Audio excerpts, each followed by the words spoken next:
Each game has its own genre and different gameplay elements. I'm going to be discussing what mechanics a game could have and what makes those things fun or good no matter the genre. Here's the list we'll be talking about today. Things like movement, combat, ambience, meaning textures, sound and voice acting, and pacing is what games should have except for combat and voice acting. Those two are optional.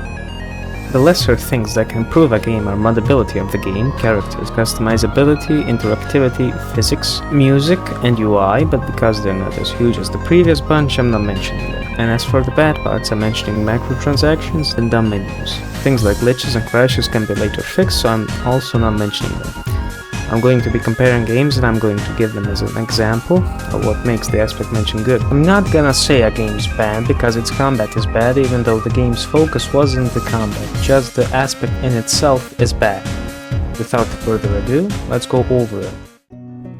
From being as slow as a snail to being flash himself, there are different things that I consider when thinking about a game's movement. I think movement has a priority list. First, if there is a feel to the movement, if a game lets you reach high top speeds, if there are variations in the movement, if there are niches to the movement. A game that I have played that has the worst movement would be Fallout New Vegas. It has a slidey feel when walking, probably because of high acceleration from non-movement to movement. There aren't any options for moving other than walking and a light jog. I felt this with Skyrim too. The movement also felt slidey, but the improvement was being able to go faster. In Skyrim you have spells and a shout that can change your speed, making you have more options to pick when moving. A game that has many variations of the type of movement that comes to mind is Overwatch.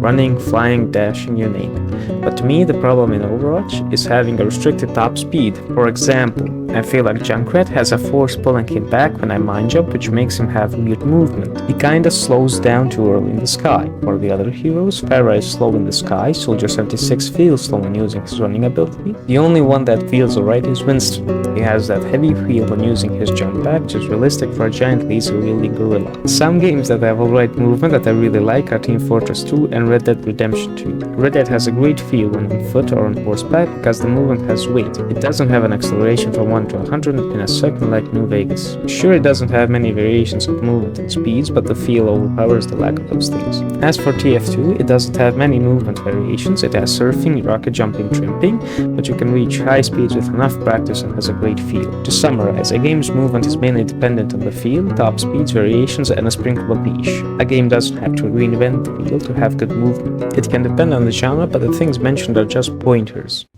Combat is a defensive-offensive mechanic. You can use it to stun an enemy and retreat or to bomb a small village just for the hell of it. It shares some things with movement like feel, speed, weapon, and combat variation, but has things of its own like gore and animation.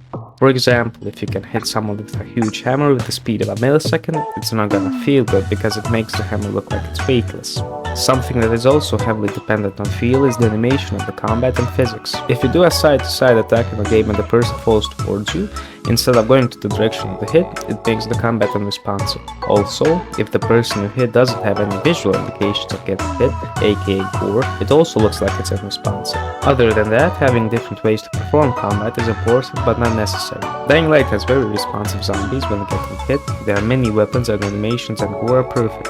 Dying Light 2 has even cooler weapons and animations, but the zombies aren't as responsive and has one dumb feature: combat parkour. If you stun an enemy, you can jump on them and launch into a different enemy, which will stun them, and you can repeat this indefinitely. The problem is, it's mainly used in early game, it doesn't have a use later, because you have better weapons that can one-shot someone and has enemies that can't be stunned. To summarize, speed, animation, core, and feel have to align. Variation is extra credit, but it has to have a use. Having a weapon just for there to be a weapon is useless. It should have its own place in the weapon food chain. Same thing with combat variation. If it's going to be overshadowed by another type of combat, it's also useless. Having a cozy campfire with a house made of wood, with the fire smoldering, hearing those nice pops of the lumber, or while a guy with an abnormally deep voice is reciting something to you in an armchair. To me, ambience is comprised of how the world around you looks. Meaning, if let's say you're playing a game which is set in the Middle Ages and you see a fully modern furnished house, it takes away from the experience and the immersion. It's also made up of things like sound and voice acting.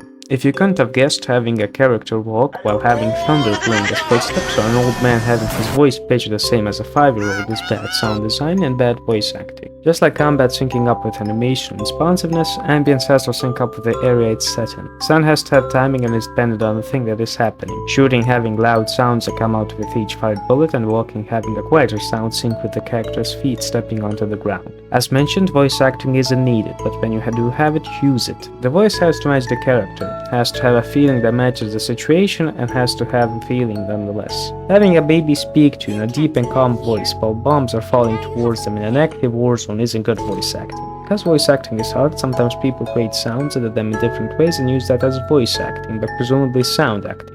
And a bad solution. All of that makes some kind of ambience, the texture, sound, or voice acting. A good example of good ambience in a game would be Little Nightmares. The things around you feel depressing and disgusting, the ominous sounds that play on death, the characters breathing heavily and screeching when they see you.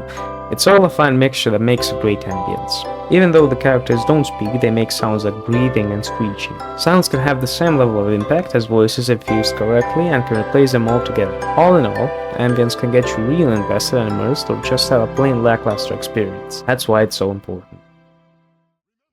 There are games that rarely have a fight and games that throw enemy after enemy. Now hear me out, both scenarios are good. Like let's say Doom or God of War.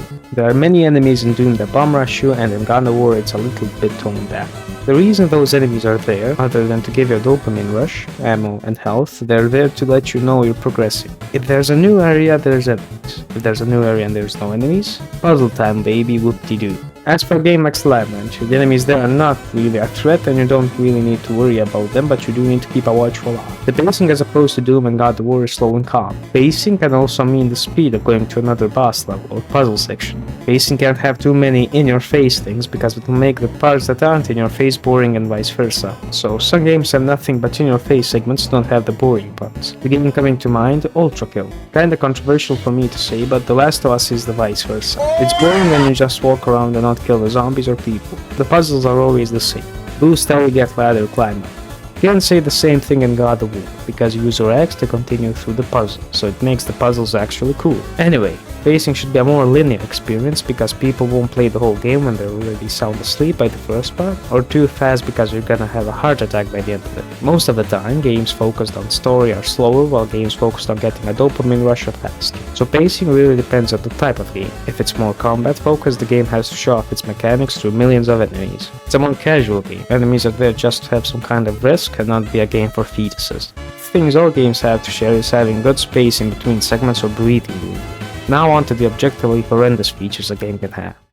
Microtransactions are most of the time so unneeded. Want faster progress? Pay 500 shillings to make something that would take 100 hours to a mere swipe of a credit card. You want something meaningful that you got in a secret quest that will make you proud of yourself? Well, all that worth is gone when you got money and are willing to spend it on a full price game that you just bought. I haven't set good cause for them, except maybe if it's an indie game and you can donate through microtransactions or if you can buy cosmetics in a game. Through and through, most of the time unneeded.